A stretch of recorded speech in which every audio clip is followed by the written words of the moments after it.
Subscribe to our YouTube channel and press the bell icon to get the latest updates. आखिर ऐसा क्या हुआ था कि द्वारिका नष्ट हो गई?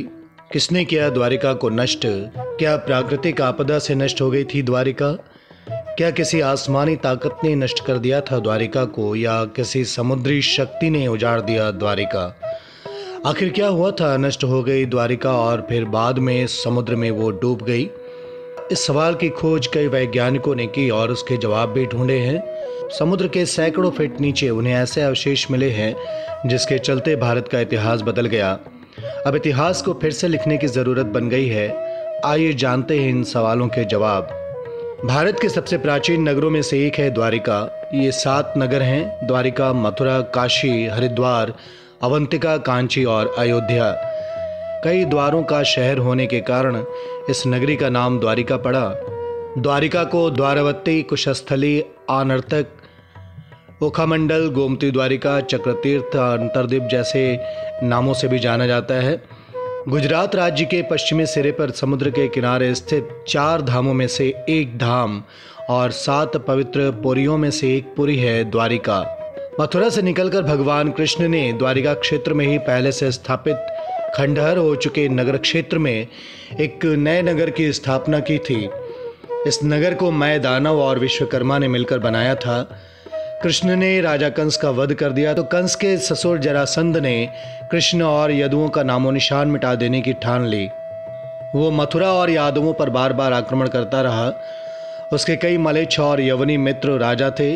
अंततः यादवों की सुरक्षा को ध्यान में रखते हुए कृष्ण ने मथुरा को छोड़ने का निर्णय किया।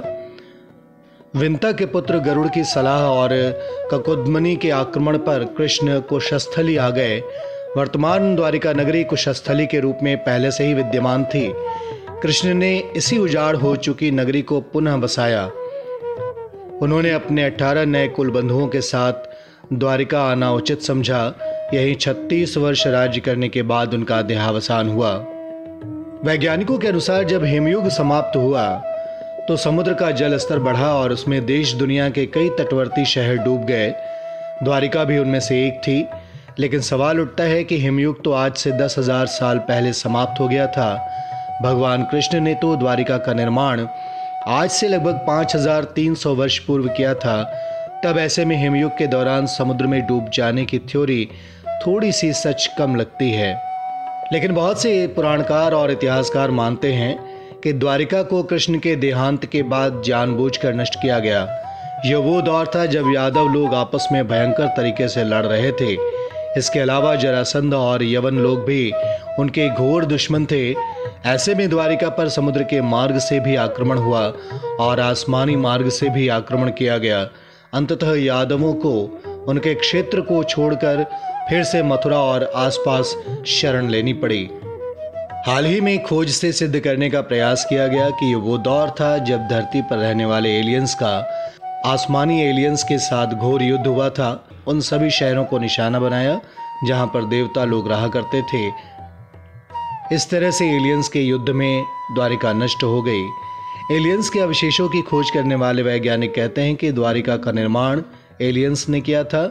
इस नगर को एलियंस ने ही हमला करके नष्ट भी किया। हिस्ट्री चैनल की एक डॉक्यूमेंट्री सीरीज एशियंट एलियन में इस तरह का दावा किया गया कि द्वारिका को एलियंस ने ही बसाया था और उन्होंने ही इसे नष्ट किया। Subscribe to our YouTube channel and press the bell icon to get the latest updates.